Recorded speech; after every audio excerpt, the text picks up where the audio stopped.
One thing that I learned along the way about guarding my mindset is I realized that I had been conditioned to carry along this negative mindset, and this negative mindset was producing negative energy, right? Negative thoughts in, negative energy out. And when I'm projecting negative energy out, I'm not only projecting it on everybody else around me, but I'm also projecting it back onto myself. Mr. Paul slammed his hand on the table and he said, "That's enough, Dominique." He said, "That's it. This is where you stop with the excuses, and this is where the conversation ends." And he got up and he walked away. The education system really made it such a big deal. Like, hey, if you don't get an A, you're a failure. If you don't get it right on the first try, you're a failure. But how else are you supposed to learn if you aren't willing to mess up? At the very least, we should all be willing to give ourselves the grace to make those mistakes. Naturally, as a responsible leader, we understand that we're imperfect. We're humans. We're going to make mistakes. The most important thing is that we learn from that mistake.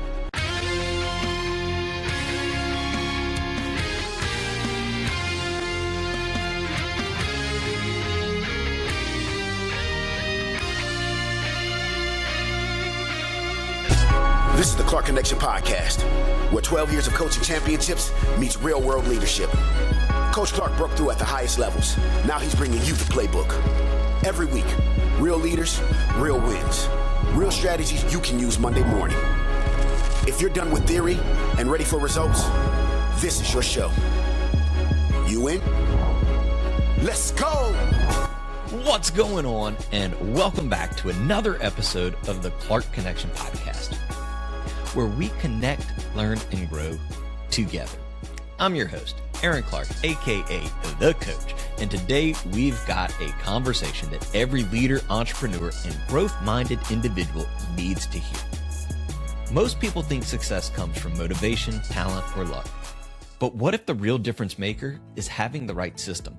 What if one simple framework could help you navigate setbacks, take ownership, protect your mindset, and create consistent results in both business and in life?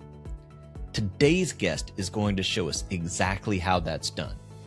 But before we jump in, I want to take a moment to thank the sponsors who make the Clark Connection Podcast possible. The Clark Connection Podcast is powered by Coach Clark Leadership and Development. At Coach Clark Leadership and Development, we help businesses, churches, schools, and organizations develop strong leaders through leadership training, executive coaching, team building, and keynote speaking.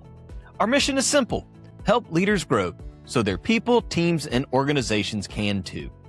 To learn more about our services, visit CoachAClark.com. Quick question.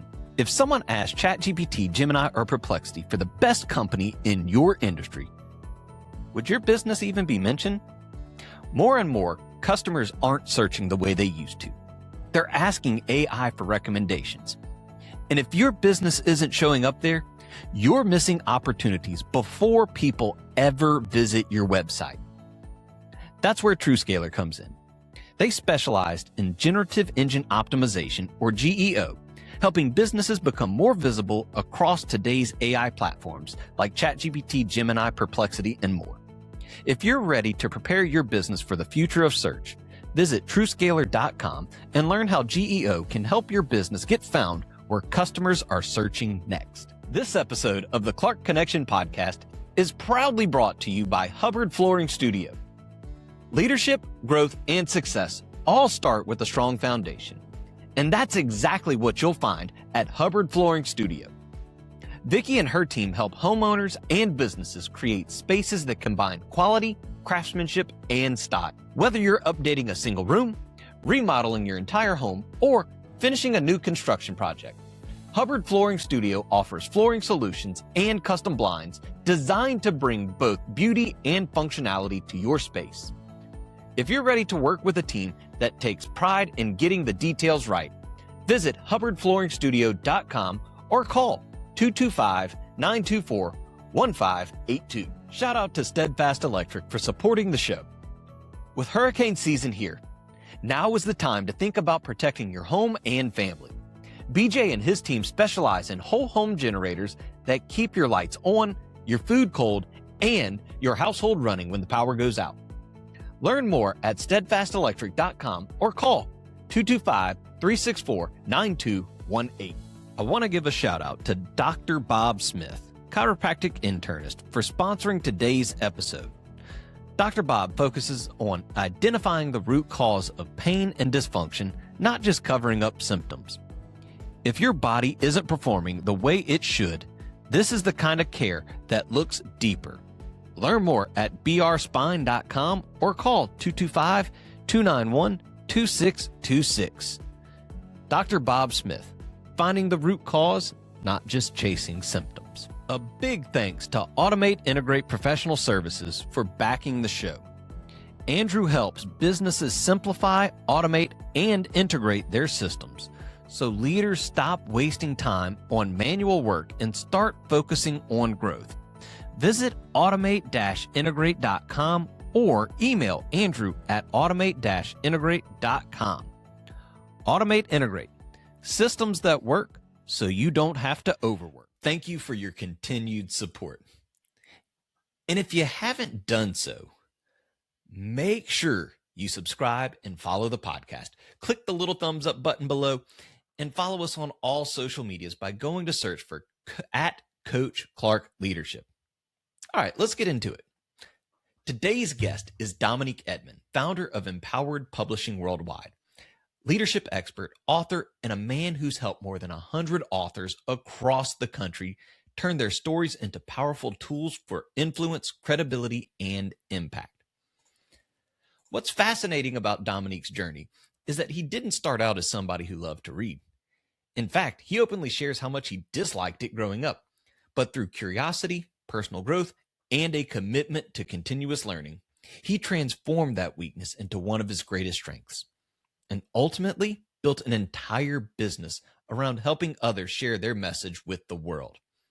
In this conversation, we discuss the power of systems and leadership, lessons learned from failure, how setbacks can become a stepping stone, the importance of guarding your energy and mindset, and Dominique's powerful SOTA framework. If you've ever felt stuck, overwhelmed, discouraged, or uncertain about your next mood, this episode is for you. So, grab a notebook, eliminate your distractions, and get ready to take some notes. Here is my conversation with Dominique Edmonds. And Dominique, welcome to the show, man. Thank you so much for having me, Aaron. It's good to be here. Oh, pleasure's all mine. I just got done telling people a little bit more about you, but let's go a little bit more into what is Empowered Publishing Worldwide. Yeah, so Empowered Publishing Worldwide is a book publishing company that I started back in 2019, and it helps leaders, speakers, coaches, consultants, influencers to be able to effectively write and publish their books so they can position themselves as the credible authorities that they are in the marketplace. When I started the company back in 2019, about 6 years ago or so, a little more than 6 years now, we started it with that sole purpose in mind: is how can we help influencers, leaders, speakers, these types of individuals who are professionals in the marketplace, how can we strategically help them to position themselves as the credible authorities that they want everybody else to understand that they are? They have the knowledge, they have the experience, but the book is the thing that really helps other people to recognize them and see them in the light that they should be seen in. So was that something that you always wanted to do? Like you knew, hey, I want to own a book publishing company, or like, how did that come about? No, actually, that was not something that I've always wanted to do. I've always had a passion for writing. I've always enjoyed writing, whether it was poetry or stories or anything like that. I've always enjoyed writing, but believe it or not, Aaron, I actually hated reading. I never liked to read, as odd as that may seem. And what happened for me is about 2018, I wanted to start a public speaking business, and I wanted to travel the world and tell everybody about these fantastic stories that I had and be able to inspire the masses and all of the things like many people dream of doing. Well, in my pursuit of that career, I came across this guy on Facebook and he asked me if I wanted him to coach me through that process. And I said, well, sure, that'd be great. I could use some help in getting to that point in my career. And he said, okay, well, the first thing I need to know is, do you have a book? And I told him that I don't have a book, but I'm certainly open to having one. Well, from there, he said, well, I'll coach you through that part of it first, because every good speaker needs to have a book. Every good speaker needs to have a book. He said, you need it to sell from the stage. You need to be able to have a book at each event. Started working on a book with him. And believe it or not, Aaron, about halfway through the process, I couldn't find this guy anymore. Couldn't contact him. I couldn't get in touch with him, nothing. I sent him messages, direct messages on Facebook. I sent him emails. I called his phone. I texted his phone. I even sent a sparrow to his house one time and was hoping that the sparrow would have delivered the little handwritten note that I attached to the bird's foot. Nothing worked. I couldn't get in touch with this guy at all. And so I had a decision to make, right? I'm stuck at a crossroads. I'm at a fork in the road. And I'm saying, okay, I have the beginnings of this manuscript, but I'm clueless on what to do next. I could either keep pursuing this or I could just let it go. And I decided to keep pursuing it. And in that pursuit, I learned a lot, made a lot of mistakes. Don't get me wrong. I made a ton of mistakes, put the cart before the horse many times, and just made a lot of mistakes along the way of me trying to figure it out and trying to learn. But in that process, I was able to get my book finished. Well, from there, I started getting people to contact me and say, hey, I see you published a book. Congratulations. I've always wanted to do that. How did you do it? And I said, well, it's really simple. The first step is to not contact this guy that I contacted on Facebook. The second step, and I came up with a list of steps that people could follow to be able to effectively write and publish their books. Well, from there, it led from one person getting published to the next, and it just snowballed. And before I knew it, I had a viable business where today we've published over 100 authors across the country. I have an author in Alaska. I have author in Key West, Florida. I have authors all over the U.S. today. And it was really what I tell people was a setup. It was really just a godly setup, a divine setup for me to even enter into this industry. Yeah. And I think that's an important note for people to recognize is how many would have just given up, like, oh, this is a sign from God that I'm not supposed to write a book, that I'm not supposed to do this because, oh, there's trouble, must be God's way. But you didn't take that action. You said, nope, I know I'm called to do this and I'm going to keep going. So like, what were some of like the mistakes that you made while trying to publish that first book? Just a lot of times you don't know what you don't know, right? And that's going to hold true for everybody. We have ideas, we have things that we think make sense, we have things that we think will work. But when you actually apply it, you start to realize this really doesn't make any sense at all. One of the things that was really significant to me was I was putting the process completely out of order. For example, when I started trying to figure it out on my own after I found myself at that fork in the road and I said, okay, I'm going to try and figure this thing out. Well, I decided I'm going to start working on the cover because in my mind, I figured the cover is going to motivate me. The cover is going to inspire me. I can look at my cover every day and I could say, that's going to be my book one day. And I'm going to write because I want to get to that finished product. Well, in me doing that, I paid to get the cover designed. I had the nice cover and all those things worked up. But then as I got to the end of the actual process, I realized, wait a minute, I think I want to change the title of my book. And now it put me in a position where I had a problem because I either had to pay to get a new cover designed or I had to just stick with what I had, even though I didn't like it anymore. And I realized this was out of order. Same thing with formatting. I tried to format the book before I was finished editing the book. And I realized I had to go back and double work. I wasted so much time. And it was so many little decisions like that just along the way that I just didn't realize in the moment because I didn't know what I didn't know. But as I was trying to figure things out, and this is the frustration that EPW helps people to solve today. Today EPW solves that problem for leaders. Leaders don't have to try and figure it out. When you come to EPW, everything is there, right? We've done this over 100 times now. So we know the system, we know the process. We're going to make sure you're going in the correct order. But when I was doing my book initially, that very first one back in 2018, I didn't have a blueprint, right? I didn't have a model. I didn't have somebody that I could look to and rely on and ask those questions to. And I was making a bunch of little mistakes like that. But I will say this, Aaron, even with the mistakes, I was still able to get it done, right? I didn't let the mistakes be the thing that said, well, we're just not going to do this at all. Clearly, this isn't working out. Too many mistakes. It's not right. I tell people all the time, done beats perfect. Any day of the week, done always beats perfect.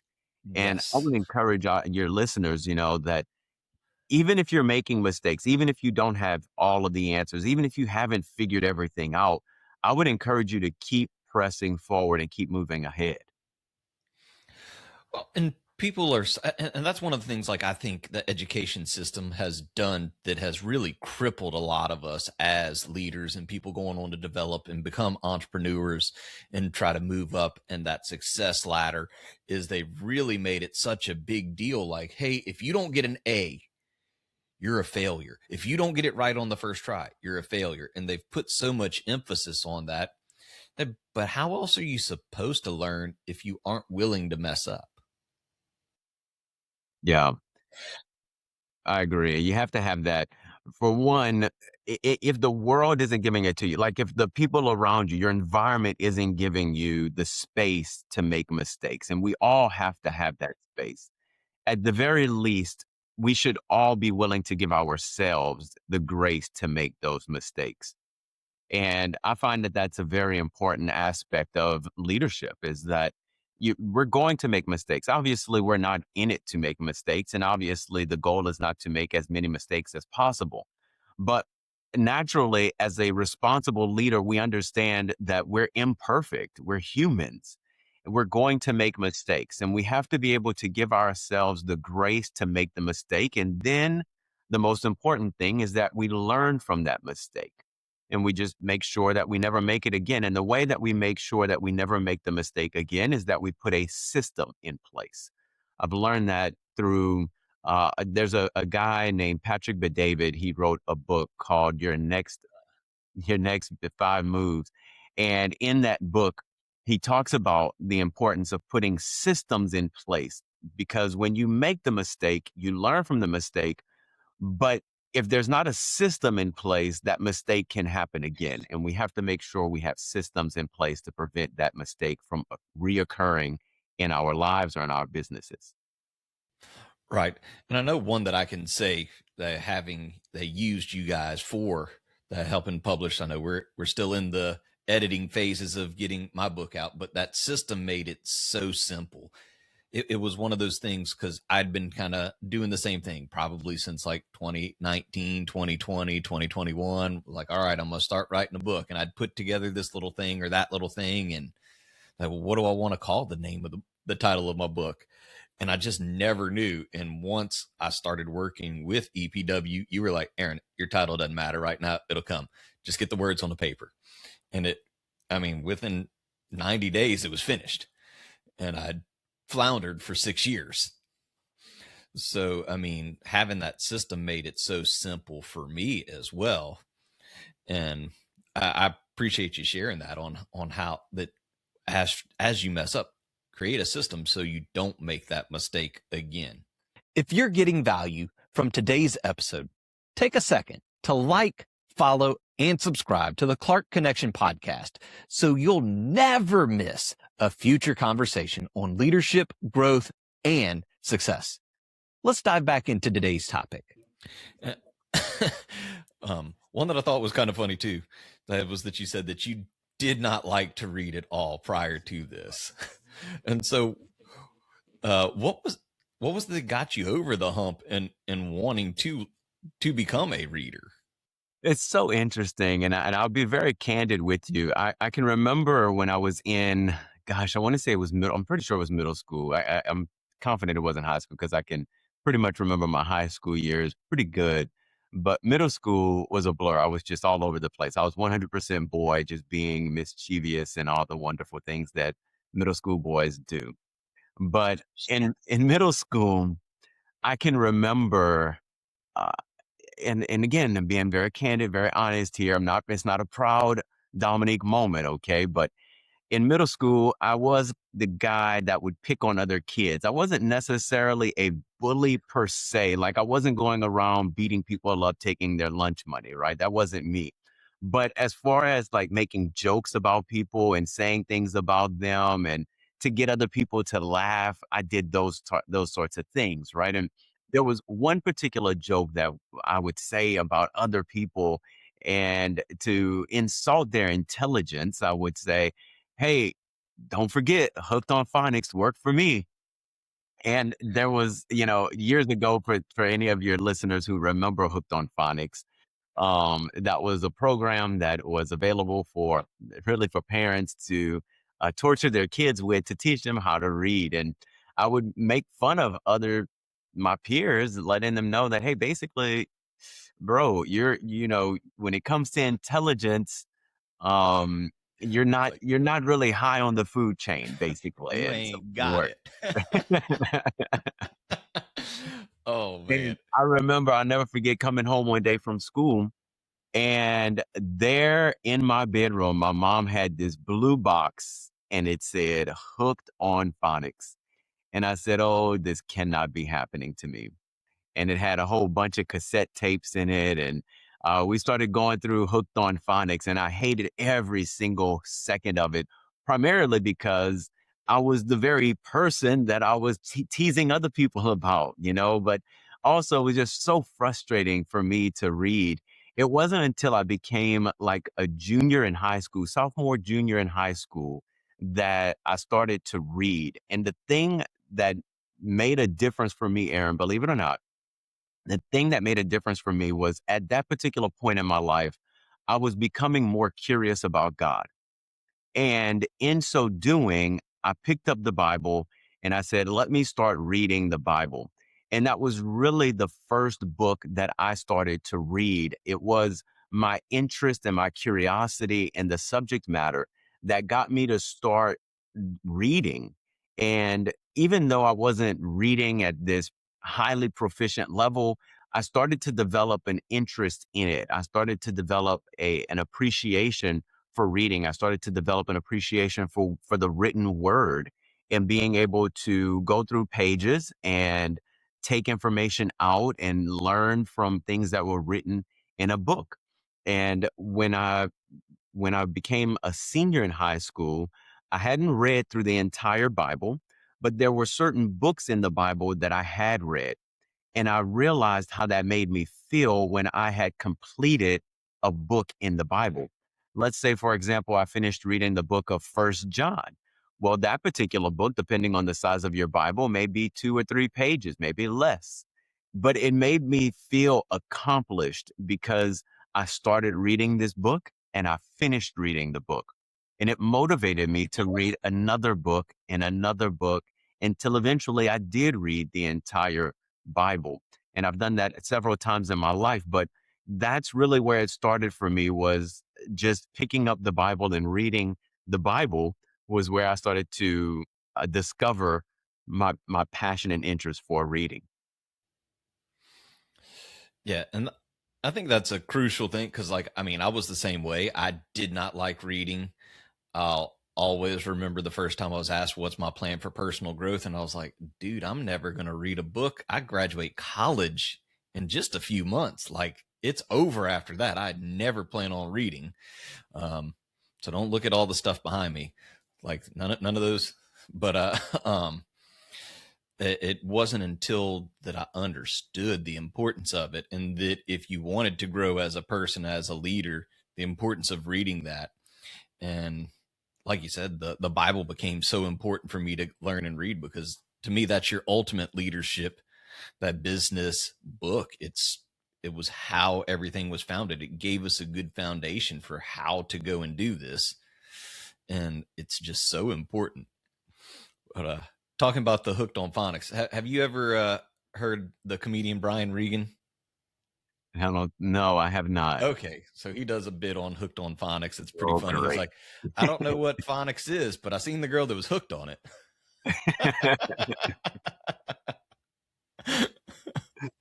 So I thought that was good. Now, all right. So prior to EPW, like, what were you doing leading up to that? Like, and then, yeah, because that to me, it was just cool that, hey, here's this guy. He started a book publishing company, but I know you had to have been doing something prior to that. What was that? Yeah, my career was in leadership. Once I graduated from college, I immediately started a career in leadership. I took this assistant manager position working in the food services industry.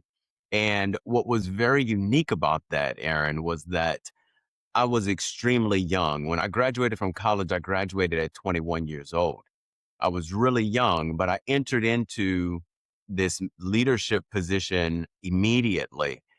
And it was difficult navigating, how do I lead people who are 2 and in some cases 3 times my age? And it had very challenging nuances at times. And I did that for a stint of about 10 years, where I was able to operate inside of that leadership position, whether it was an assistant manager, a store manager, whether it was a general manager, a district manager, just in different leadership, what we would call middle management positions, but leadership positions within that particular unit. I did that in restaurants. I did that in retail. I did that in hospitality. I did it across different areas of different industries in the marketplace. But I was always in those types of positions. And as a result of that, I had to read certain books to try and sharpen my leadership skills. Of course, I read the infamous 21 Irrefutable Laws of Leadership by Dr. John Maxwell, and so many other Excellent books book. on leadership. Yes, excellent book.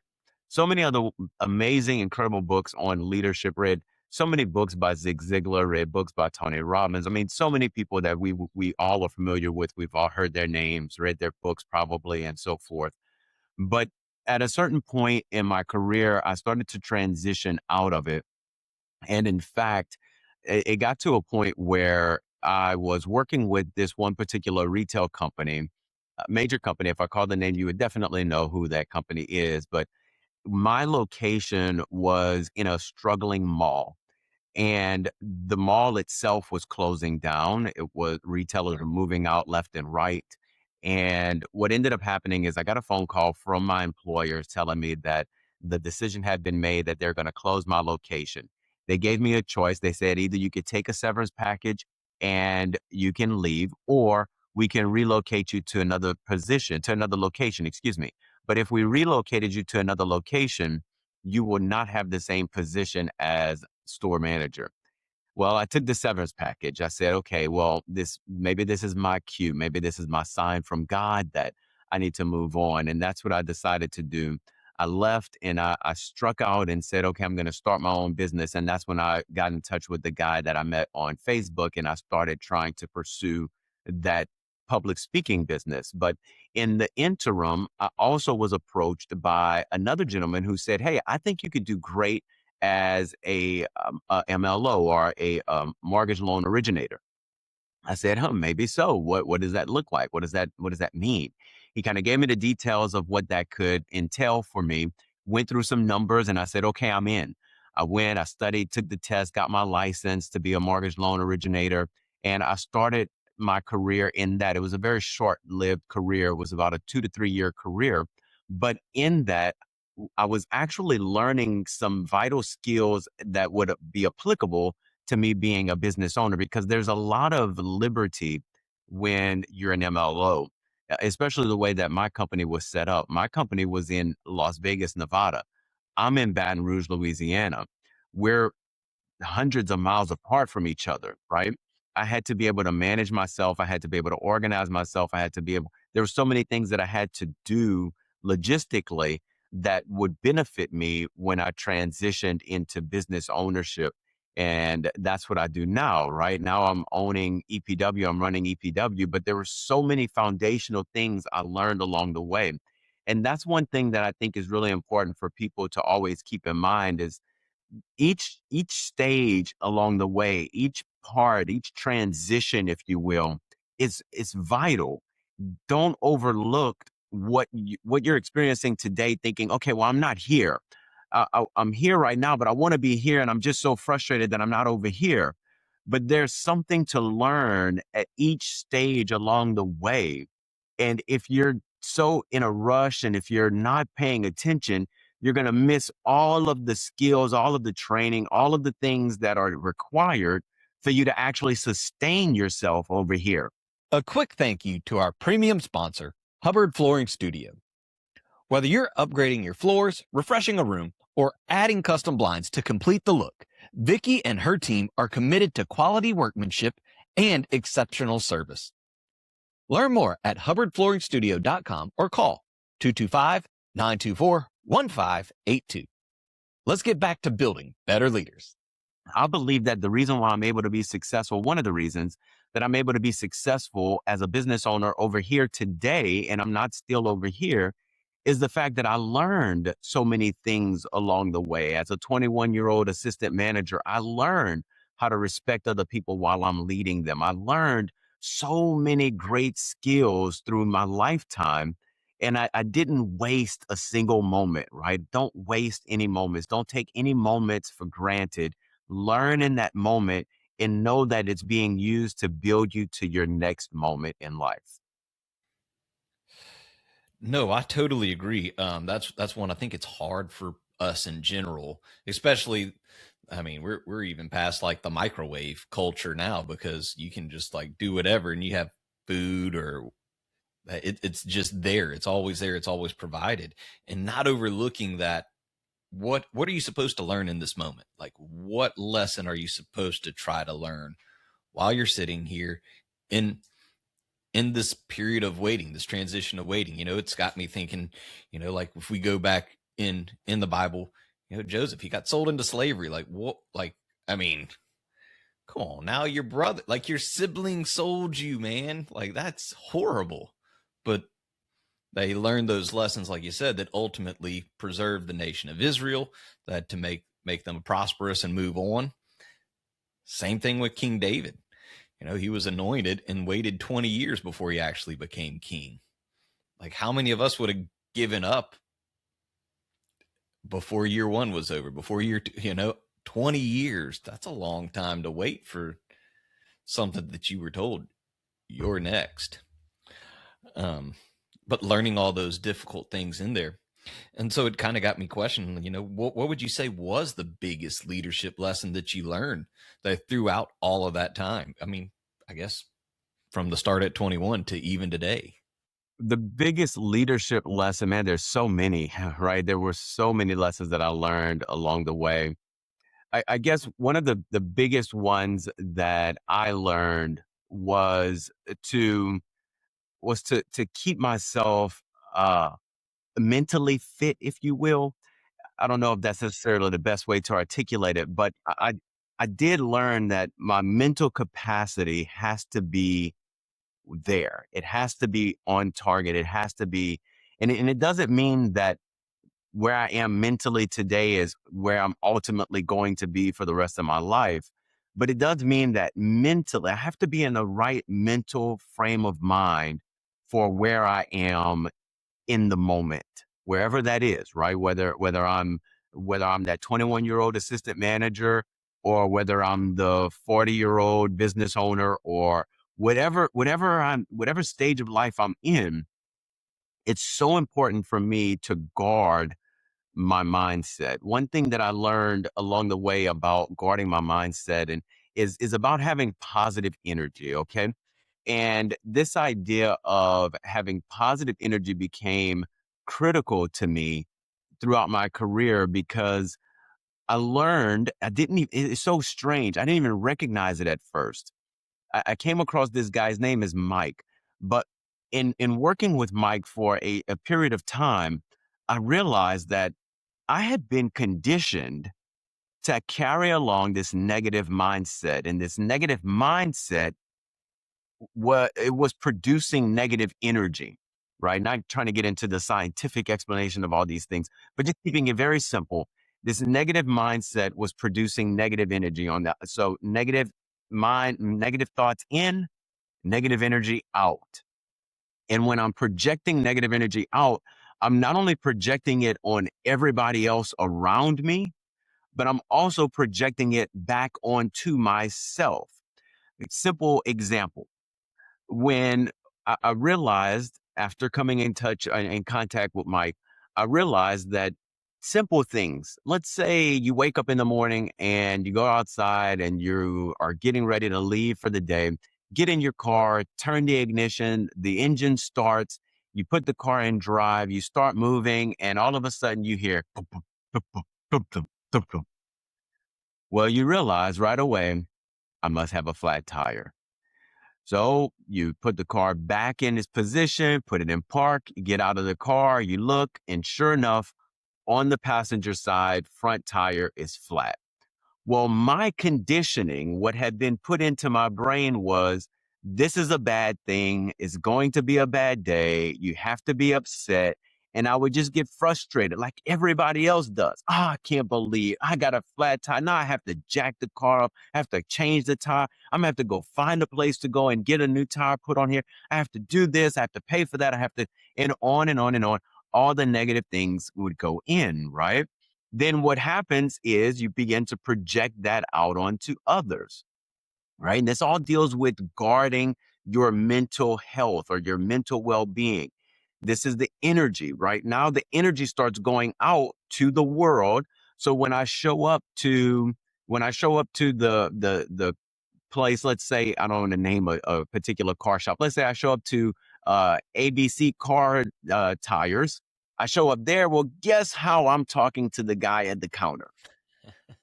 I'm already putting With out that kind respect. of energy, right? With the utmost, I'm putting out that energy already, right? I'm already projecting that on him. Oh man, what kind of tires do you have? You have any good tires? Oh yes, sir, we do. These tires here are $600. $600? What kind of tire? I'm already putting that out, right? Because why? I've already let all of this negative energy in. Now I'm projecting that out. And because I'm projecting that out, guess what he's going to do? He's going to most likely reflect that back to me, and now I'm receiving negative energy from him, but the negative energy he's giving off is from me. So I'm in turn inflicting this on myself, and so on and so forth. My whole day just spirals downward because I let this negative energy in. Well, I learned that I have to guard my energy. I have to guard my mindset. I have to guard my thoughts, my attitude. And if I get a flat tire now, I simply say, get excited. Well, get excited. Flat tire. Okay, let's go. And then I get underneath the car, jack it up, change the tire, go buy a new one, put the new one on the car, and I'm back in my day, right? No harm, no foul, nothing lost, right? I'm looking for those opportunities that maybe I might have learned something in that whole experience. But I promise you, it's not going to wreck, ruin, or change my day whatsoever if the tire on my car is flat. And that's a big part of being a leader, because when you're a leader, you step into these environments and into these situations where things can be completely chaotic. But we have to be able to guard our mental health, our mental well-being. We have to guard our energy, our thoughts, our emotions. We have to guard all of those things. And we have to be able to say, okay, wait a minute, I'm not going to let that dictate and determine who I am or how I make my next move here. And so how do you go about then making sure you protect your mindset? How do you protect that mind frame? One thing that I do, and I did when I first learned this, and I do it to this day, is I'm very, very selective of who I'm around. And I'm very mindful of the time that I spend with people who have negative energy and have negative mindsets. I don't spend a lot of time around those individuals. Like I was telling the story of the guy, Mike, you know, because I was working with him and I was able to spend a lot of time with him. And I realized that being around someone like this helped me to really shape and form the kind of mindset that I wanted in my life. It helped me to identify the times when I was being negative and I was allowing negative energy in versus the times that I could have been positive and projected more positive energy. That's a big thing. I just make sure to surround myself. I keep my environment filled with the right types of people, the right types of energy. And if I find that I'm in a place where maybe the energy is negative, then I just simply remove myself from that environment. I'll walk away. Whatever I need to do to get away from that environment, I'll do that because I have to guard my energy. I have to guard my mindset. If I'm in a place where it's for maybe somebody who's listening and they say, well, but I can't always do that, right? I'm at work and That's it's what I was negative just energy thinking. around me and I can't just walk away, right? So then what do I do? Well, honestly, like you heard me say just a moment ago, I say get excited. Now, when I say get excited, a lot of times people think that it's this, I don't know, like this I don't this just really random, just really insignificant, just something that's fake and pretentious, and it's just like, man, this isn't real. But the reason why I say get excited is because when I do that, it shifts the chemical in my brain. And I know that probably sounds weird, but trust me, you have to have something to interrupt the way that you're currently thinking. Because if you're in an environment, let's say you're sitting in that meeting with your boss and it's a few other people around and the energy is just there, right? It's at the bottom and it's negative, it's low, and it's not good, it's not what you want, but you can't just leave the meeting. Well, with all of that coming in, your mindset, your brain is feeding into that. You need something to interrupt that. You need something that's going to jolt that and say, okay, stop. We're not going down that road anymore. We're done. For me, get excited is the phrase that I use to interrupt that negative thinking pattern. And then once I say that, then that's my little cue, my indicator to say, I need to get back positive. I feel myself getting negative here. I feel myself going down this negative road. Get excited. Let's switch gears. It's how I deal with the adversity that comes. In fact, I've even written a book about it called Get Excited, but it's how I deal with the adversity that comes into my life. It's how I deal with unforeseen things when you're, let's say you're in a sales position and sales have been down for the week. Get excited. Well, naturally your brain is thinking there's nothing to be excited about. My sales are down for the week. No, it's not about like the emotion of excitement. It's get excited. That's the trigger, the thing that changes the direction that your brain is currently going in, to where you can now begin to think about, what do I need to do? What's the positive thinking that I need to switch into here to begin going down a different course of thought and a different pattern of thinking? So that's what I do for myself. Honestly, I would say get excited. It helps me to switch gears in my brain, and then I start thinking in a different direction. Today's episode is brought to you by TrueScaler. Search is changing. Customers aren't using Google anymore. They're asking AI tools like ChatGPT, Gemini, and Perplexity for recommendations. TrueScaler helps businesses show up in those AI-generated answers through generative engine optimization, so your company is easier to discover when it matters most. Learn more at TrueScaler.com, because the future of search is already here.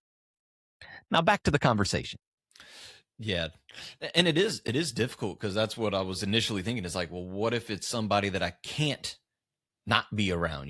Like, what if it's my boss? What if it's my mom or my dad or my grandparents or siblings, somebody I have to be around, my spouse that I'm around day in, day out was just, how do you not allow that to impact you and where you're at? Because that's something we all come across. That, like you said, I can't not be around negative people, but I can limit the amount of space I give them in my life. So while it is with if it's my parents and I'm still living at home, well, realistically, I can show them respect. I can be positive to them. That way, maybe it gets reflected back positively to me. But I try to make sure that I spend time. Hey, find a good place at work, find a good job, or if you're on a sports team, spend that time around those coaches and people that are positive there. Look for that space to get to be able to give back to yourself to keep your mindset right. Because you're right, that mindset is everything. I mean, they say it all the time in athletics, that it's 90% mental, 20% physical. It's all right here. It's all right here between the ears. And so, Dom, as we're starting to wind down a little bit, man, I believe that all leaders are readers. Not all readers are leaders, but leaders are learners. They're constantly learning to try to get better and really become the best version for not just themselves, but their family and their teams around them. And so what would be one book that you would recommend all leaders read? Well, Aaron, I would certainly be remiss if I didn't say that I think all readers should read How to Set Yourself on Fire. It's my book that I've published, 17 Secrets to Unlock Your Passion, Purpose, and Potential in Life. And I think that book is going to be very beneficial for any leader. It really helps you to tap into your full potential, right? That's really important. That's critical for every leader, is that you're able to tap into your full potential. But at the same time, it helps you to identify your purpose. When we talk about know your why and things like that, a lot of times people have these very lofty, very aloof kind of whys. But the book really helps you to hone in on what is your true why in life. And it kind of shares my story of how I came to my why. And it's a really good book for leaders. Once again, it's called How to Set Yourself on Fire by Dominique Edmond. It is available on Amazon. You can get a copy there. Yeah, and we're going to put that link below too, guys. So if y'all want to get that, I recommend it. Dominique's a phenomenal man, if you hadn't figured it out yet, that just from our quick time being on here. Now, what about like a book that you're currently reading or maybe have just finished reading? Yeah, one book that I read recently is a really good book. It's called The Four Disciplines of Execution. 4DX is another word that you may hear for that book. But The Four Disciplines of Execution by Chris McChesney, and there is Stephen Covey, and then there's one other guy, I can't think of the name right now. But these gentlemen collaborated to write this particular book. Excellent book on execution. How do you actually get things done? How do you go from this hope I would like to do? How do you go from there to actually doing it, to actually executing it and getting it done? And that's in different, whether that's a business, whether that's on a job, wherever it is, that particular book is really good for executing. The Four Disciplines of Execution. And again, that's by Chris McChesney. Yeah. I'll say both great recommendations. I'll definitely, I hadn't read that, but I mean, just hearing the list of names you said with it, I was like, ooh, that'll be a good one. Give me two good ones to go get and read.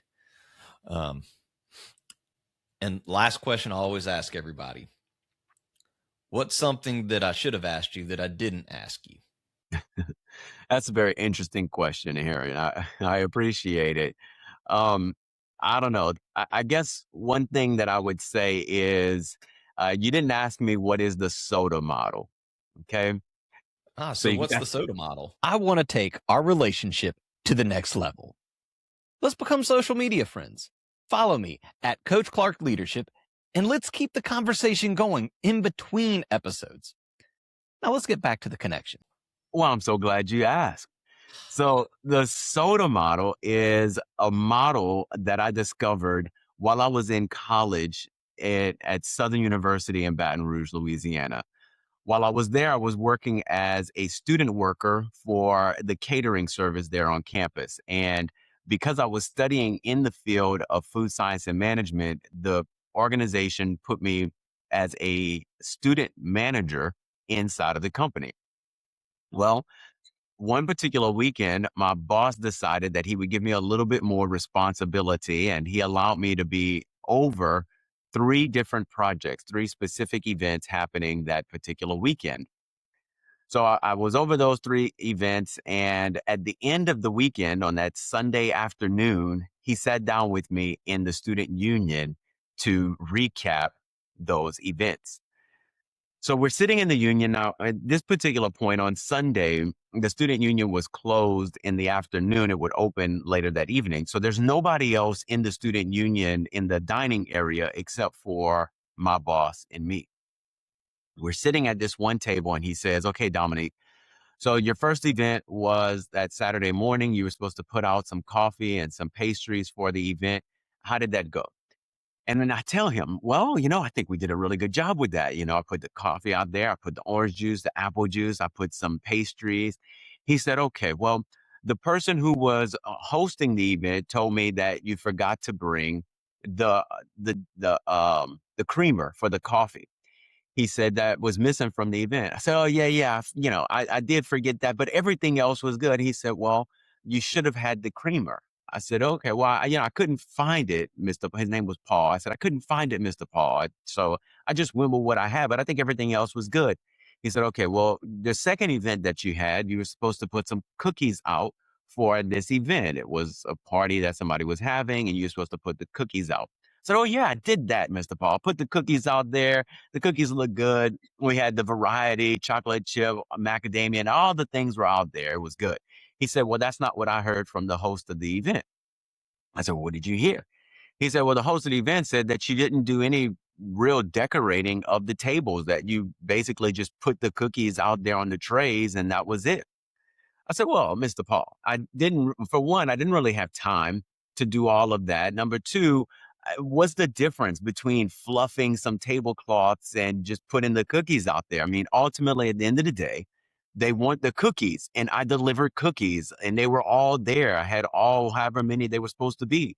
I think the event went good." He said, "Well, that's not what I heard." He said, "So the last event that you had on that Saturday on that Saturday evening, excuse me, was that you were supposed to bake off these pizzas for, it was a Greek fraternity that was having an event in the ballroom.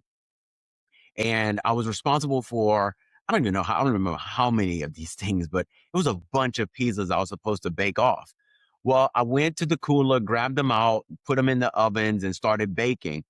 As I was baking those pizzas off, I was talking with somebody else, and all of a sudden we started smelling something in the air, and it was, "What's that smell?"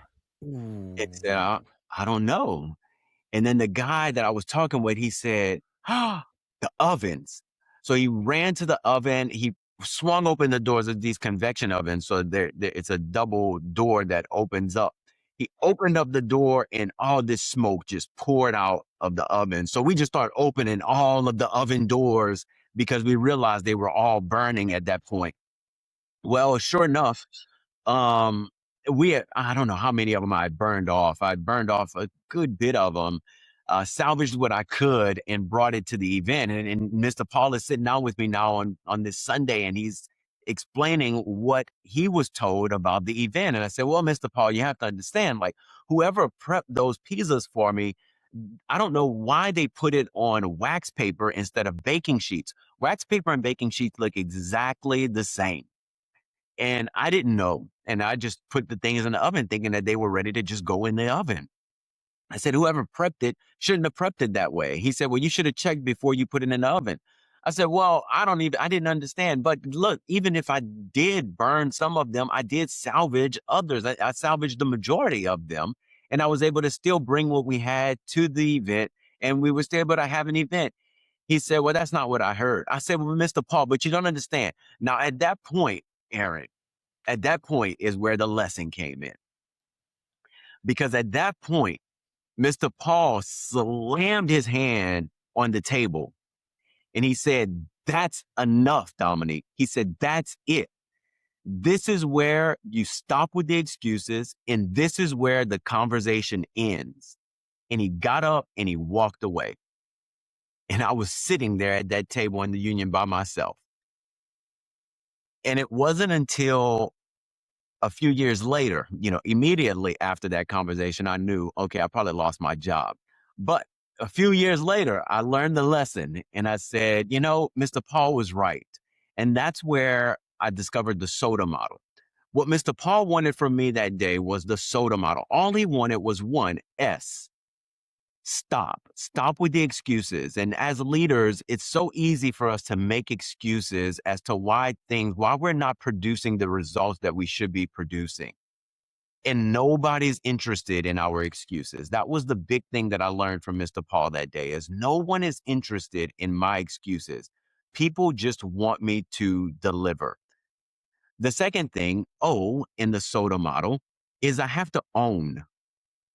So often leaders, they brush off their ownership, their authority. They don't want to take ownership or responsibility for what's happening in the business or in their position, in their job, whatever it may be.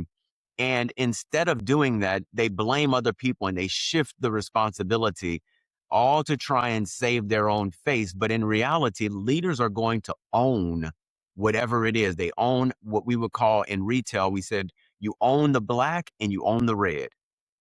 So whether it's a good day, sales are good, or whether it's a bad day and sales are low, you own both of those days. And that's what Mr. Paul wanted me to do, was to own. The third thing was D. He wanted me to declare. He wanted me to declare what it was that I was going to do differently. He didn't care about all of the excuses or explanations if that makes me feel better. He didn't care what the reasoning was behind it. He just knew at the end of the day, the results were not what they should have been. And he was looking for me to say to him, to declare to him what I was going to do differently next time. And then the last thing is the A, and that's for act. So you have stop, own, declare, act, soda.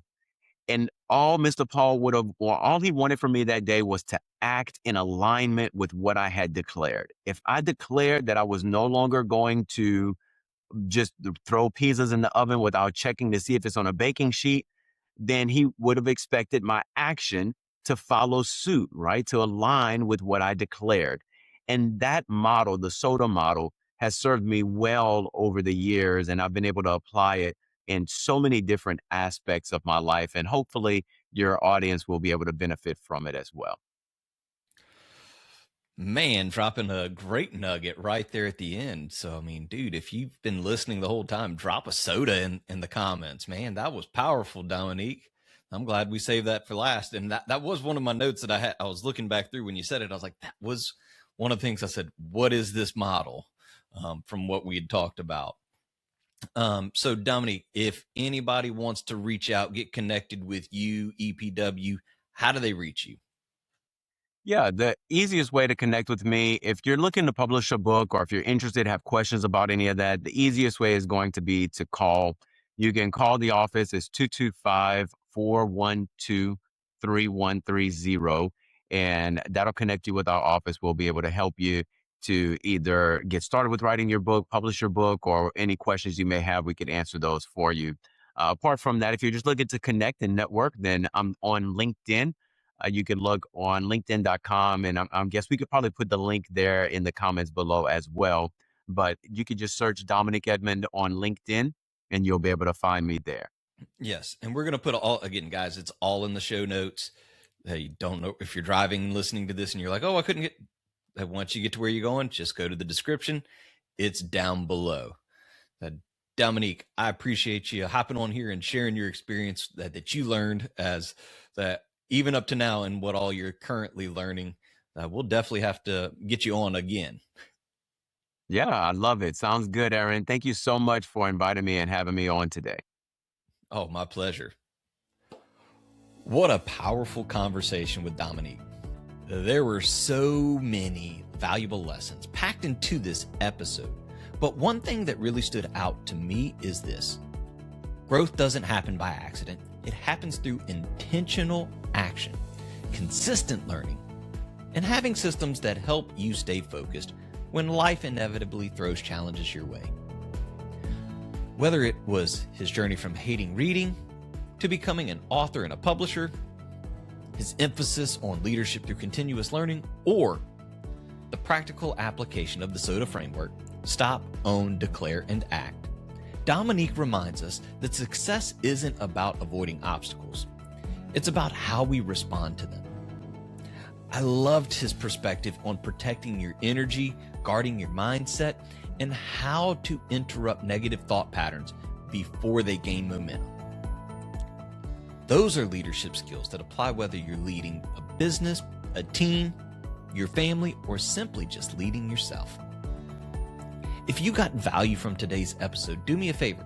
Share it with a friend, colleague, leader, or someone who needs to hear this message. And then make sure you subscribe to the Clark Connection podcast so you never miss out on an episode. And then leave us a review on your favorite platform. It helps us reach more people and continue bringing you conversations that help you grow personally and professionally. And if you're interested in connecting with Dominique, learning more about empowered publishing worldwide, or exploring how a book can help you establish your credibility and authority, be sure to check out the links in the show notes. Thank you for spending part of your day with us. And remember, you don't have to be great to get started, but you have to get started to be great. So keep leading, keep learning, keep connecting, and I'll see you on the next episode of Clark Connection Podcast. Thanks for listening to the Clark Connection Podcast. If today's episode added value to you, do me a favor, follow the show and share it with someone who needs it. You can connect with me at my website, coachaclark.com, or on social media at Coach A. Clark. All the links are in the description. Until next time, keep leading, keep growing, and keep connecting.